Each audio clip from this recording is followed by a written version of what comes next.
Hello and welcome to STARCAST from Planet Waves. My name is Eric Francis Coppolino. I am the host of Planet Waves FM on the Pacifica Network. I'm the editor of the Planet Waves website. STARCAST is the short-form astrology podcast for Planet Waves readers and subscribers. And I'm here today with a special edition focused on the FEMA communications drill that takes place Wednesday, the 4th of October at 2:20 p.m. This date and time is getting some attention on the internet because there has been a pattern in recent decades of major world events coinciding with drills. So one of the first things I look for when I'm evaluating an event, and I'm trying to figure out its nature and the extent that it may be a real thing or blamed on someone else or not happen at all, is was there a drill going on at the same time? And in the article associated with this podcast, which is available on Substack at planetwaves.eu, not sure where you're listening to this, I talk about the two most important events that happened concurrent with a drill. One of them was 9/11, where there was a multiple hijacking drill going on that was so realistic that it was indistinguishable from the actual hijacking of 4 airplanes, such that NORAD operators were confused about which part was drill and which part was real. Obviously, that was intentional. Then another funny thing happened on 7705 in Europe when the four stations on the tube were bombed. One was a bus outside the tube station because it didn't make it into the station. And there was a drill going on in those exact same 4 tube stations. And so that's why people are cautious, and that is why the kind of conspiracy beat is on high alert with this FEMA communications drill. Now, the nature of this drill is that the FCC, in collaboration with our friends at the Federal Emergency Mismanagement Agency, are going to send a message simultaneously to all cell phones, all televisions, and all radios on Wednesday at about 2:20 p.m. Eastern Time. And so seeing this discussion happen, I wrote an article about it called Advertisement for Grief.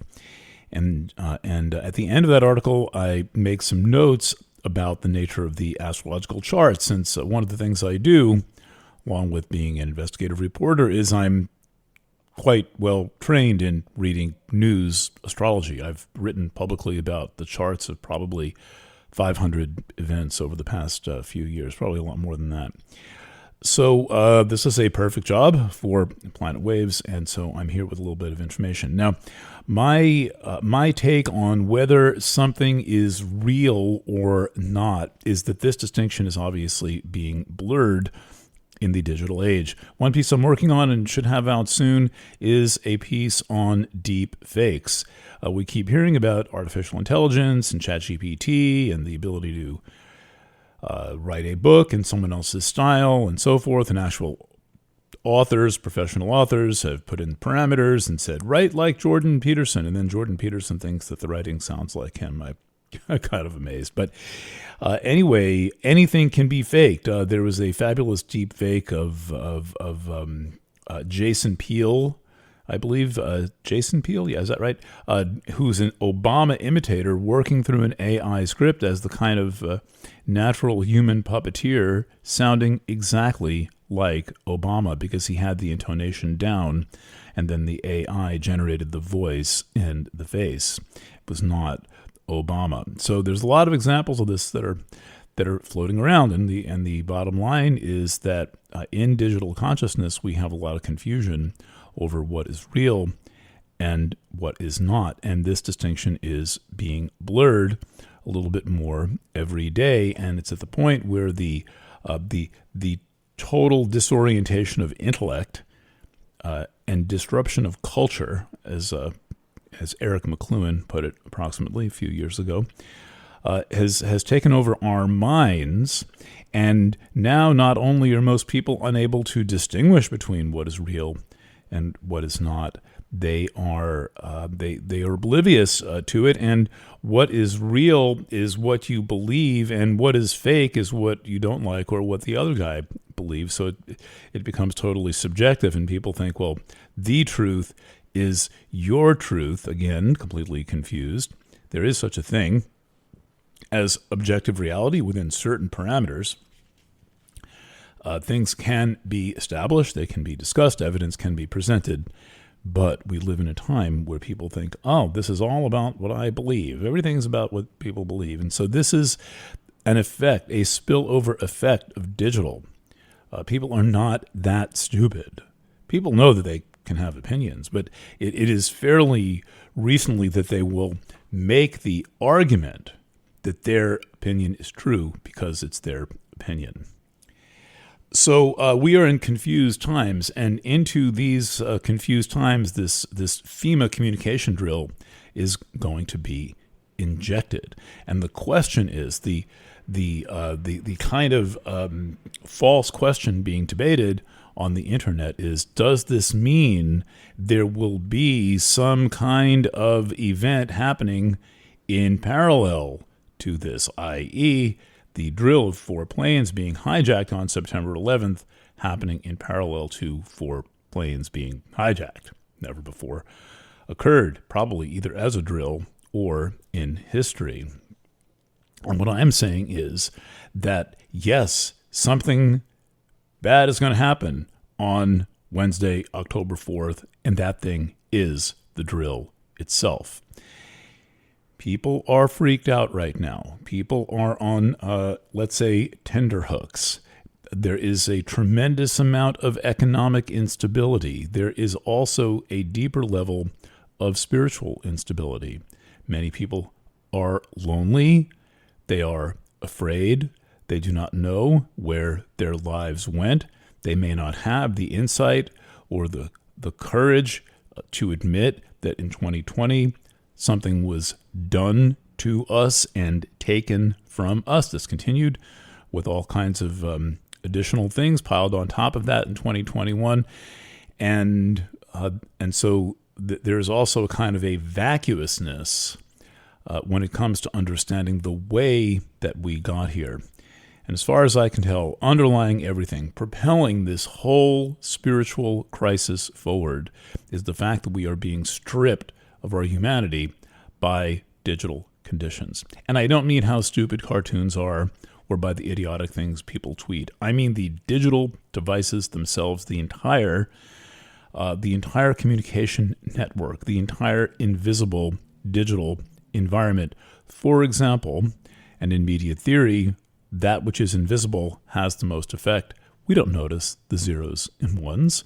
You're getting a very good facsimile of my voice transmitted through this lovely microphone, which is nothing more than a big magnet hanging in front of me, being recreated on the other end by a magnet on your side known as a speaker. But in between, there's a lot of zeros and ones involved in microprocessing going on at like 4 or 5 gigabytes per second.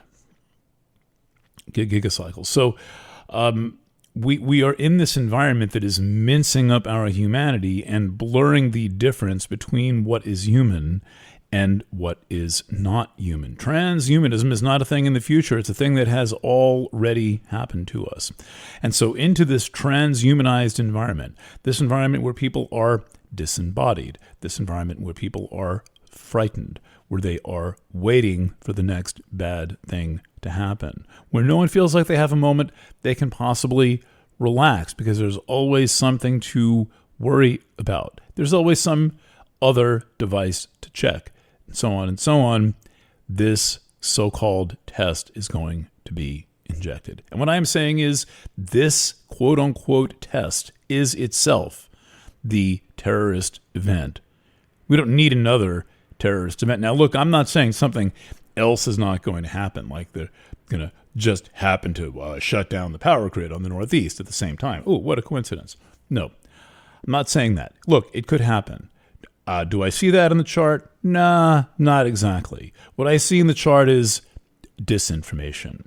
I see a kind of a lie being foisted on the public, on the unsuspecting, hapless, witless, hypnotized by digital technology public.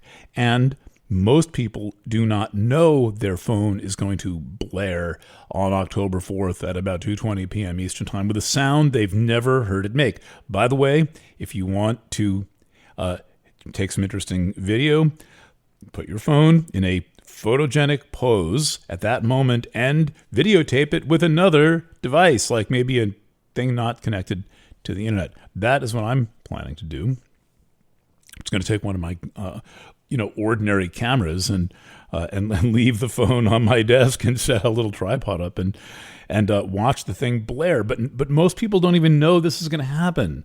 They might be driving or at work, and then all the phones go off at once. Maybe it's not being talked about in your office or your family among your friends. Maybe you've got no clue. So this is going to send a shockwave of fear throughout society.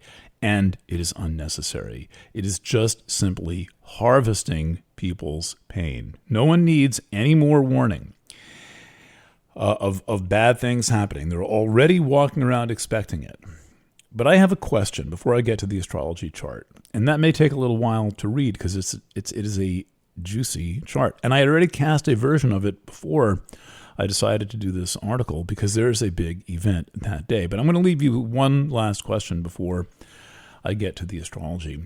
What could the entire country possibly need to be made aware of all at the same time, other than an incoming nuclear strike from Russia, which can happen in 10 minutes and cannot affect the entire country, can only affect local places, but an intercontinental ballistic missile launched from a submarine can hit, I don't know, Puxatawney, Pennsylvania, 10 minutes from the time that it's launched. So what else could we possibly need to be told to do all at once? Put on your mask. Everyone, quick, socially distance. There's a virus out. Quick, there's an incoming nuclear bomb. Find the nearest thing that used to be called a fallout shelter. Wait, those don't exist anymore. They used to. Some of them still have their K rations and little rad meters hidden away there. I've seen 2 of those in my lifetime. Okay, so they don't need this system. They don't need to test this system. This is doing nothing more than flexing muscle. This is the government saying, look how powerful we are.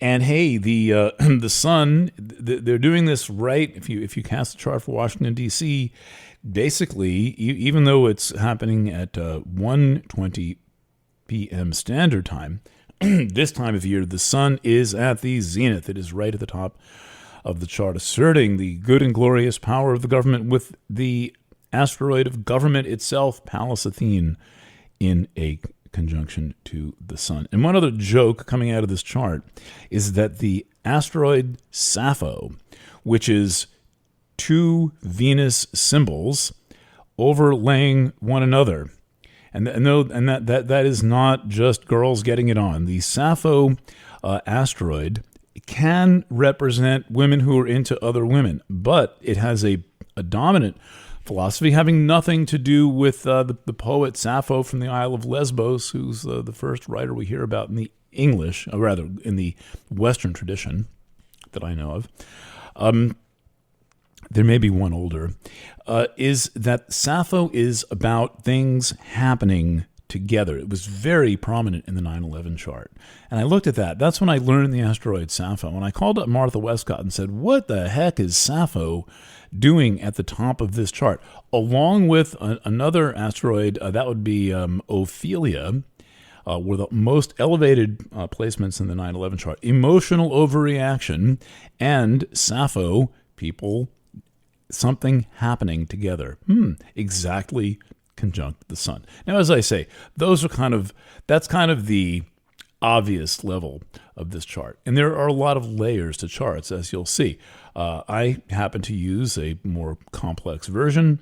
I usually add at least another 10 or 15 points that I select based on aspect patterns and sometimes on theme. I can't go into all of them here, but for people who are interested, I, as you can hear, do like teaching this stuff.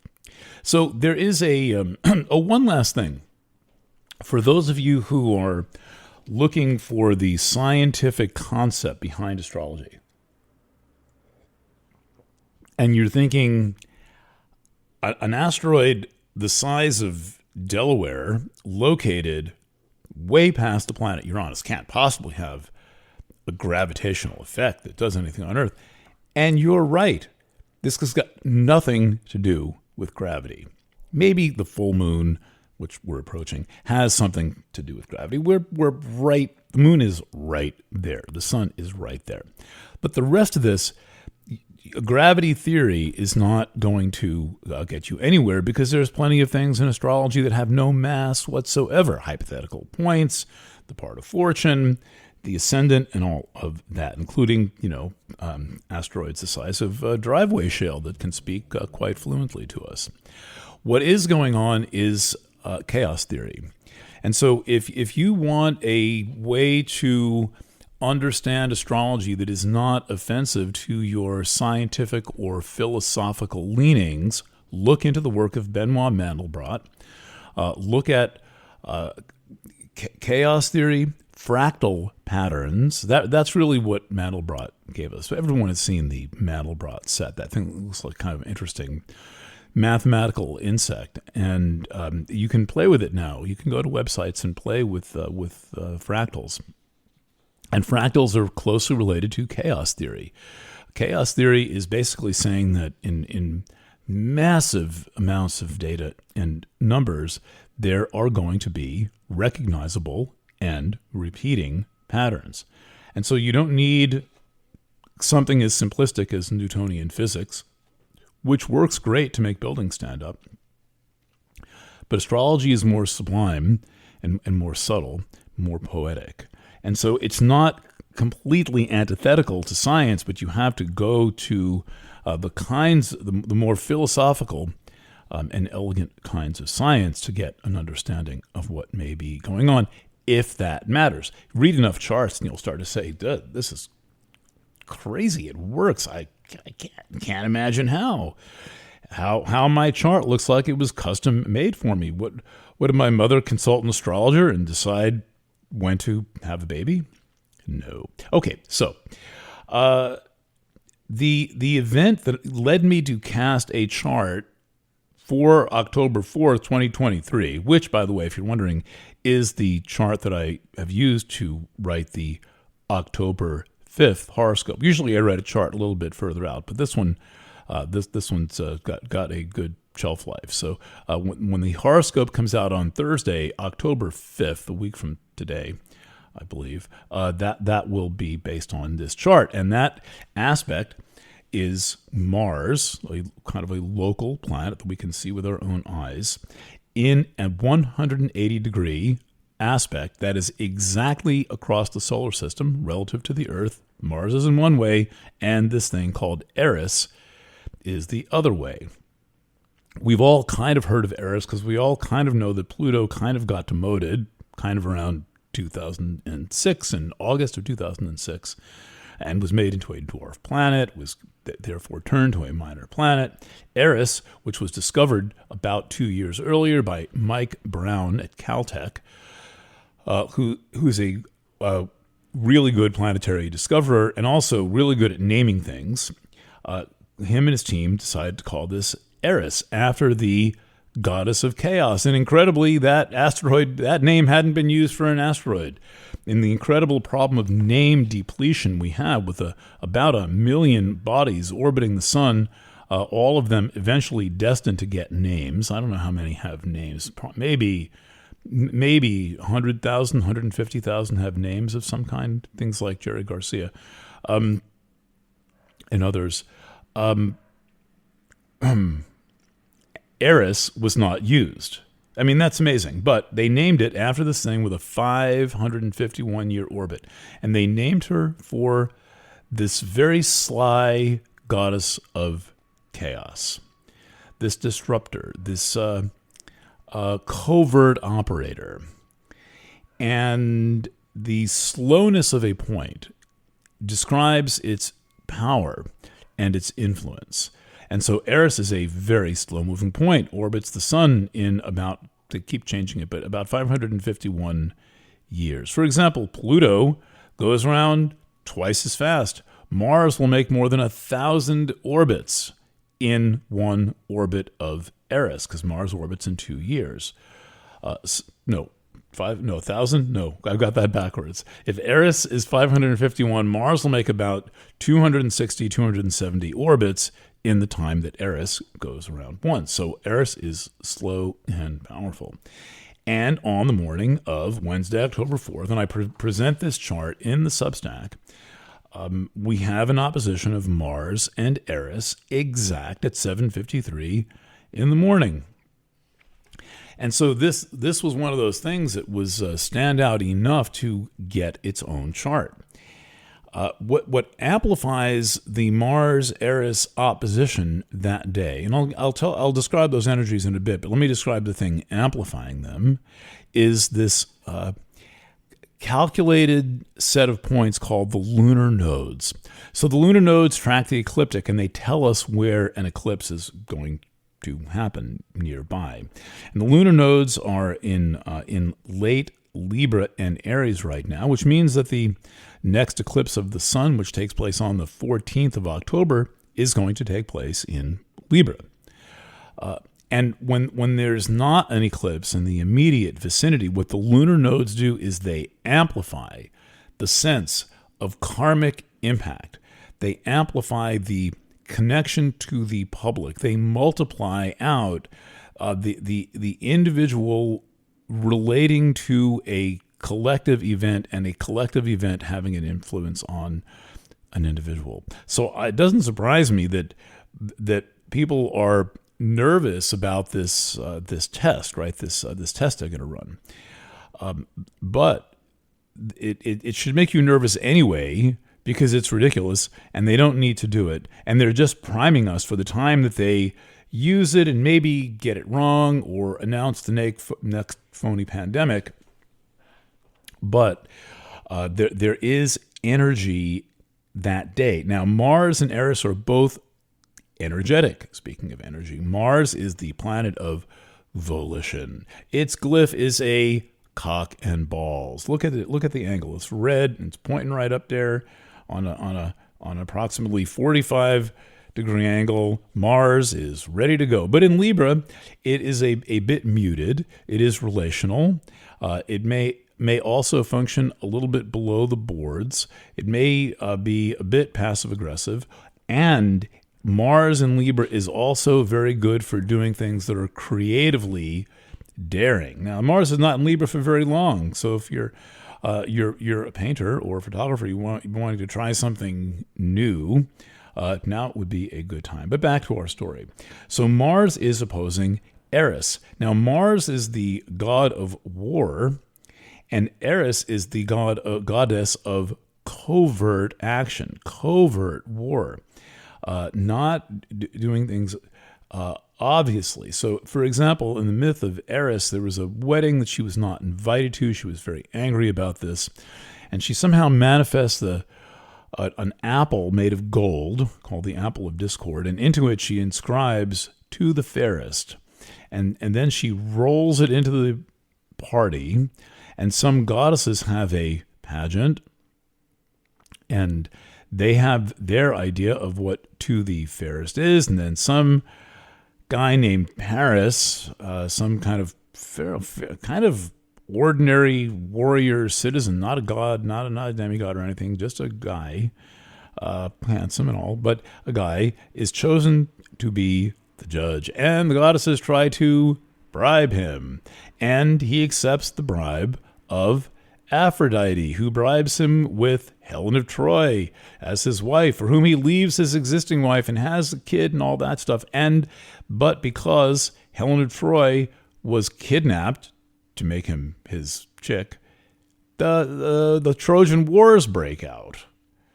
So this is this is the story of Eris, is the story of how covert action combined with thoughtless response and with pride can lead to very big problems, like wars that I thought would have taken a long time, lasting 10 years, but now in my own life I've seen 2 wars that have lasted 25 years, Vietnam and Iraq, Afghanistan. So anyway, Mars is opposing Eris. So we have on the lunar node. So look, there is something up, but this makes me suspicious. Not that they're going to flip off the power grid or hijack airplanes, but the entire thing, the entire operation, the thing that they put out a press release for to the public, which I linked to in my article, is in itself this covert, passive-aggressive act being cast as a test,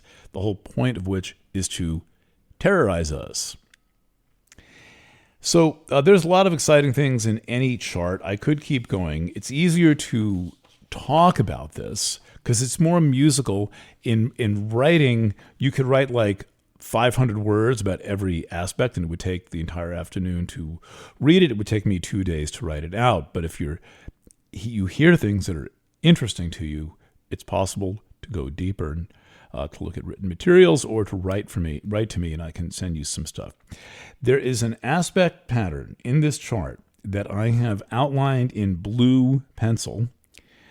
You can see it's kind of a rectangle standing up on its corner, and even though 2 sides of the rectangle look longer than the other 2, it's actually about the same angles mathematically. It's just a quirk of how charts are drawn that makes it look like not a square, but those are all exactly 90-degree angles. They would be in a rectangle as well. So they're 90-degree angles, and they create what is called in astrology a grand square or a grand cross, and that means there are points at each corner of one of these meetings of 4 squares.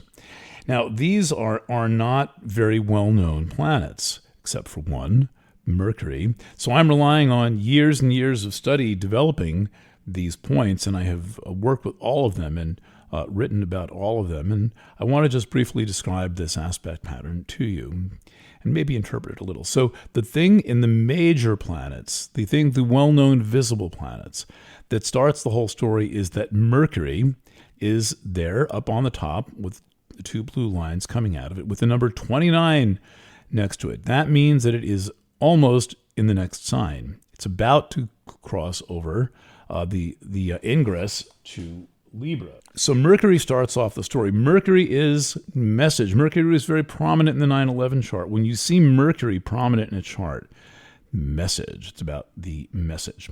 Okay, so what is the message about? Well, we want to look for the aspects that Mercury is making. But one thing about when a planet is very late in its sign, it means that it's in a strange condition, that there's something odd about it. It is not really beholden to other points in the chart. It's kind of on its own. But one of the powers granted by looking at the asteroids is you can find what's there. And it turns out that there are a few things there. So remember, Mercury flies and it broadcasts and delivers messages and information. And that's what's going to happen on Wednesday. Something's going to fly across the cable system and through the satellites and deliver a message. And the message says, wah, wah. It's going to make some weird sound we've never heard before. They're keeping it secret, obviously. I wonder who composed it. I hope not Brian Eno. And we're going to get a message. Now, the next thing in the chart, if you go down diagonally to the left, is Icarus. Icarus is the asteroid associated with the guy that flew up too close to the sun. Another flying object. But Icarus actually represents peak experiences. So if you have Icarus conjunct Jupiter in Sagittarius, you're going to want to fly to weird places and strange, exotic places in the world and have peak experiences when traveling. So it adds that flavor of peak experiences. Icarus conjunct Neptune, you're going to want to get really, really high, right? And then Monday morning, you might come back to work and you work your job as a stockbroker and then wait a month and then get really, really high again. Peak experiences. Okay, so that's 2 points on the square. Let's go across the dial, down from Mercury to the right. That little thing that looks like, it's supposed to look like a spider web, round, like the wheels of a wheel of a wagon, but really is a spider web, and it represents Arachne. I'm going to put ARA right next to it. I've drawn it out in the little blue box. So that's Arachne. And that's conspiratorial, and it's about storytelling. Well, there's certainly a lot of conspiratorial storytelling going on, and what's interesting is that Arachne can easily be seen to represent the entire communication network, which is going to be used for some strange purpose on Wednesday, that being to, well, not that strange, but it should be, spreading fear. Okay, so there's one, and I've gone all the way out to the highest degree planets I could find in the mutable signs. That's why I've put these planets in there. These are not chosen randomly, and they're not chosen because I just like them. They have something in common mathematically, which they represent the end of the zodiac. The mutable signs end the zodiac: Gemini, Virgo, Pisces, and Sagittarius. So these guys are taking up the lead in the rear guard, in their quadrants. The last one in this group is a planet perfect for the digital age, and it is the slowest mover. It's actually located beyond Pluto, but it's so far beyond Pluto that it has a whole other categorization. In Pluto's region, about orbits of about 250 years, those are called Plutinos, and they all have to be named for gods or goddesses of death and resurrection. Whereas when you go one layer out, those are going to be named for gods and goddesses of creation. Now, Borasisi is kind of an interesting name, and I could not figure out. I talked to the discoverers of Borasisi, and none of them knew how it got its name. And its name is interesting because, so far as I know, it's the first planet named for a fictional god in a science fiction book. That book would be one that I highly recommend, called Cat's Cradle by Kurt Vonnegut. It's all about the times we live in now, even though it was published in 1963. And in that book, there is the primary deity is called Borasisi, and he's the god of the religion Bokononism, where the ritual is people lay with the soles of their feet touching each other on the floor. Okay, and so this brings in the entire book, Cat's Cradle.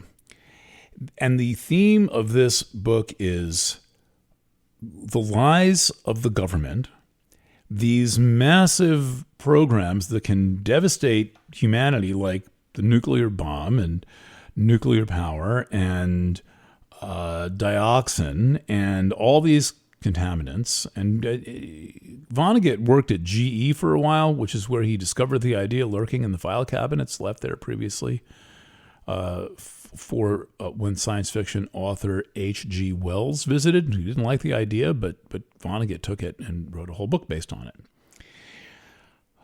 That being Ice 9, this symbolic global environmental crisis of crystallized ice that can freeze the entire world with one speck of it dropped in the ocean. Kind of sounds like nuclear bombs. It kind of sounds like dioxin. It kind of sounds like COVID. Okay, so Borasisi basically brings into the chart the entire story of the book Cat's Cradle. And it has the theme of truth versus lies, believing lies as truth, not thinking the truth is true, thinking the truth is a lie. And also the white lies that are told in order to make people feel better and not scare them so much that they believe, and it's harmless and innocuous, right? So those are all the themes that Borasisi brings in. Now, this is a real influence in astrology. I mean, so real that less than a week before the Fukushima nuclear incident, I did a whole article about Boris CC, my first ever, maybe my most recent, in March 1st, 2011. I will link to it. It's called With Love from Boris CC.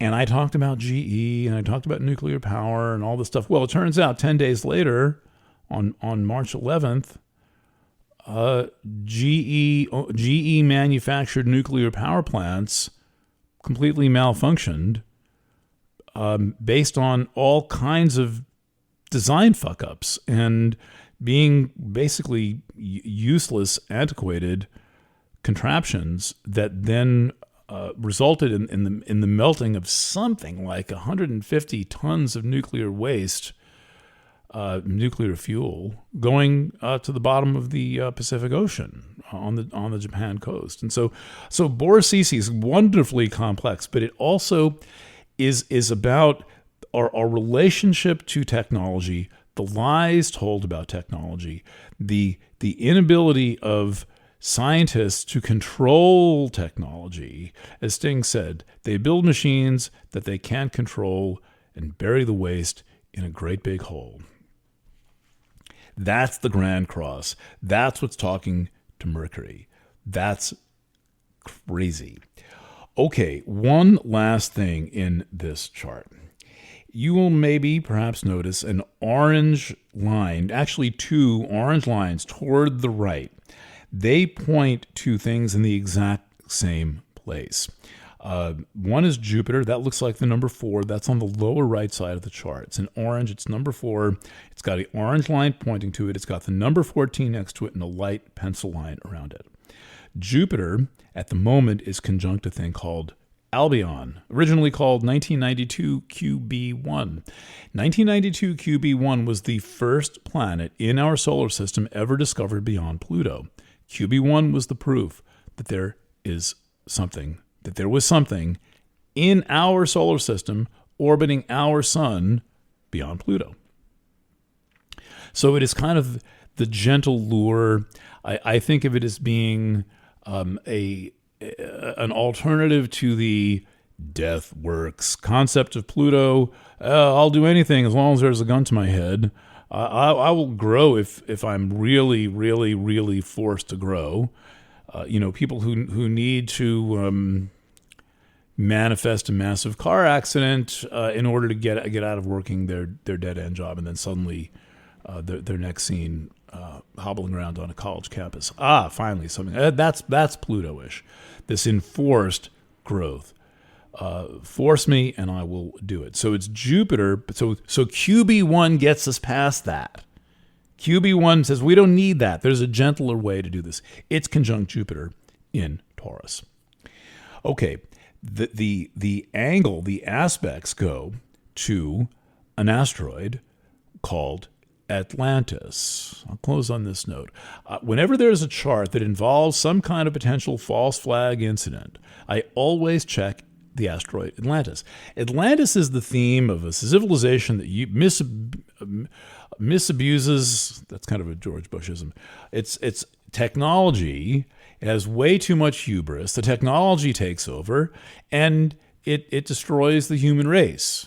I've often quoted conversations with God where God says to Neil Donald Walsh, once before in your on your planet, a civilization has come to this brink, and the brink is that humans are okay when their technology is the product of their creativity, but once they become the product of their technology, they destroy themselves. So that's the message of Atlantis. Atlantis is the use and abuse of technology. It's got that menacing, robotic-looking kind of a thing. I'll draw the symbol for Atlantis in pink in pencil. It's kind of not going to be that exact, but you'll get the idea. It's in pink, and I'll say Atlantis. Keep my crayons on my desk. All right, so Atlantis is square Jupiter QB1. Oh, that is interesting. That is so thematic of this whole thing. It's like having Borasisi in the chart. And these charts, I mean, one of the things that will make you passionate about astrology, if you're paying attention, is how could these charts possibly speak to these events so thematically, so beautifully? It's not that they're exact or something like that. They're compelling because there's this level of elegance, almost kind of a sweetness to the descriptions. Well, what is this description of Atlantis? I mean, exactly at 90 degrees to Jupiter, QB1, Albion. This issue is up. Jupiter is the biggest planet, the boss of the entire solar system, bosses all the other planets around, ejects them from the solar system, determines every other orbit in the solar system. Jupiter is in charge, and it is now magnifying QB1, saying, nah, you don't need a gun to your head. You can make decisions all by your little lonesome self. Square Atlantis. I'll leave you to ponder that. Bang some stuff into the comments. I have a feeling that this little post package is going to get to some of the far corners of the internet. Hello, wherever you may be. I am Eric Francis, the creator of this thing called Planet Waves, about to have our 25th anniversary. As such, we went on the internet for the first time in Hohokus, New Jersey, on the winter solstice of 1998. Been doing this ever since, every single day, loving it ever more. You may reach us at the Substack, two Substacks, planetwaves.eu, planetwaves.org. One is a nonprofit radio station and investigative reporting stream. The other is more focused on astrology and horoscopes. Both have all kinds of cool stuff for you. Looking forward to seeing your comments in the discussion. I really want to know what you feel and what you think. And I would remind you that some of the most intuitive insights into astrology come from people who are not professional astrologers, who've never read a chart for another person, and who have never written an article. But something comes to you. The symbols speak to you in a way that just shines through. Please take a chance, share your thoughts. All right. Once again, thank you for joining me. A pleasure as ever. For regular listeners of Planet Waves FM, the program is off tomorrow night and the following week, so I'm doing stuff like this. Thank you for listening. Thanks for supporting my writing and programs. And I'll catch you somewhere on down the line. Lots of love, and bye for now.